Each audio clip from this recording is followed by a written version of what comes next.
আমু আমু আমু আমি জানি সাবিনা কোথায় গেছে। কোথায় গেছে? তুমি বকবা না তো? আর আমি বলবো না, বল কোথায় গেছে? আমার মনে হয় ও রানাকে বিয়ে করে রানার বাড়িতে চলে গেছে। কি বললি তুই? না, বিয়ে করে রানার বাড়িতে গেছে? ভাবি কি হয়েছে ভাবি? সাবিনা রানাকে বিয়ে করে রানার বাড়িতে গেছে। কি আর করবেন ভাবি, এক হাতে তো আর তালি বাজে না।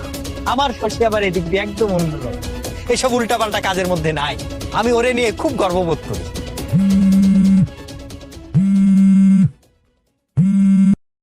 হ্যালো, বান্টির সাথে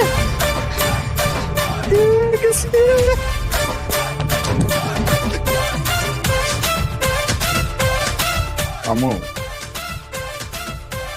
আমু আমু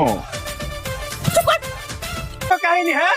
শালার বেটা ফুসলায় ফাসলায় আমার শহর শহর ছোট শশীটাকে বিয়ে করে ফেলছে। বান্টি শশীকে বিয়ে করেছে? আরে এই তোরা কি করছিস রে? হ্যাঁ, তোরা এক একজনকে বিয়ে করে ফেলছিস। আরে তোদের মাথা কি ঠিক আছে? ঠিকই আছে আব্বু, বিয়ের বয়স পার হয়ে যাচ্ছে তবুও তোমরা বিয়ে দিচ্ছ না। বিয়ে করবে না তুই কি করবি? আমার পাগল পেয়ে সহসল পেয়ে তোরা এই করছিস, মনে করে কিচ্ছু করবো না।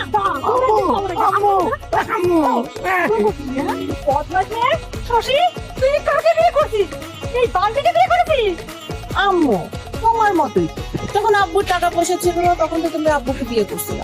মানছি এখন টাকা পয়সা নাই তো কি হয়েছে, ভবিষ্যতে টাকা পয়সা হবে। আমি দেখাচ্ছি ভবিষ্যৎ। বাকি জি আম্মু, ওদের দুজনকে পিছিয়ে এখনই থানায় দিবি। অবশ্যই ওদেরকে থানায় দেওয়া উচিত, কারণ ওরা বিয়ে করে বিরাট বড় অপরাধ করেছে।